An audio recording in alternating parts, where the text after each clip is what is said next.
Le 12 juin 1936 paraissait dans l'Action française la critique de François Vineuil du film américain Annie du Klondike, Klondike Annie, texte intégral. En choisissant Annie du Klondike, le nouveau film de Mae West, le Studio 28 n'a pas dérogé à son programme habituel. C'est bien un spectacle d'humour, comme tous les films de la plantureuse vedette. On ne nous demande pas de prendre au pied de la lettre ces épisodes dramatiques. Cela nous serait d'ailleurs bien difficile. Nous savons par expérience que la placide et truculente Mae West tirera gaillardement son épingle du jeu.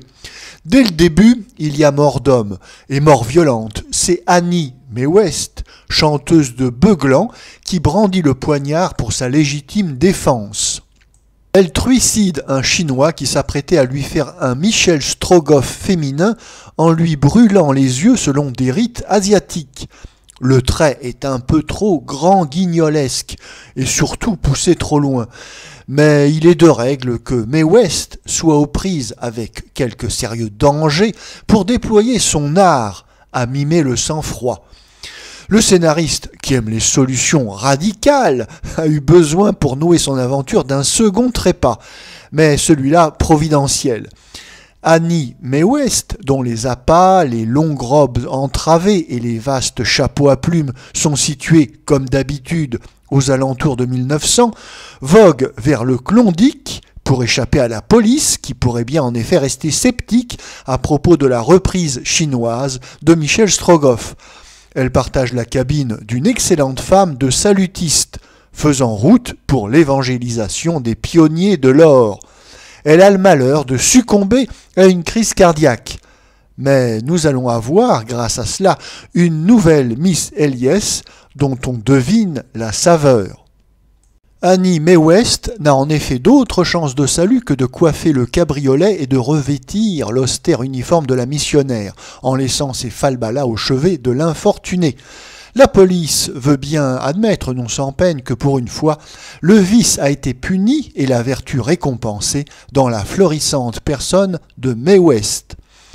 Au temps du pèlerin, les puritains avaient mené contre Charlie Chaplin une furieuse campagne. Je ne pense pas qu'ils inscrivent Annie du Klondike parmi leurs spectacles de propagande, mais ils auraient tort de s'en offusquer trop vivement.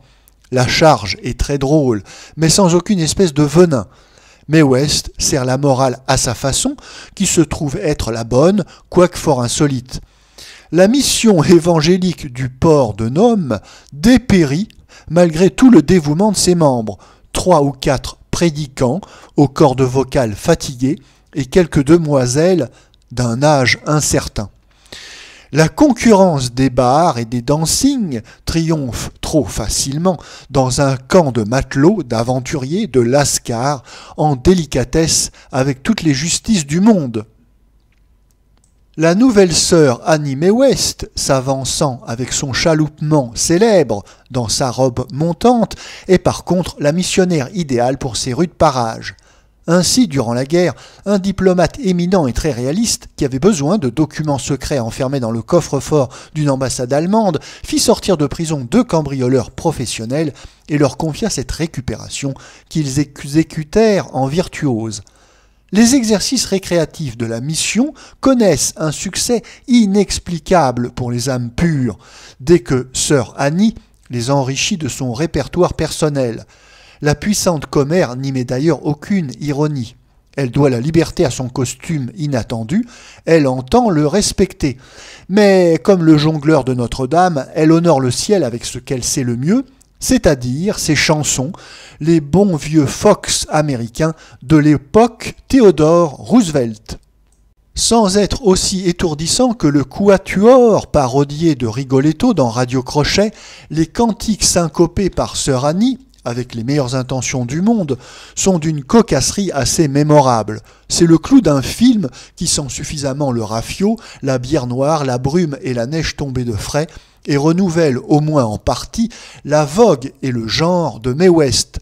On n'attendait pas de cette copieuse personne, de la saine trivialité qu'elle promène depuis 4 ans à travers des lieux plus ou moins crapuleux, l'espèce de discrétion narquoise, presque fine, perçant dans les principales scènes de Klondike Annie.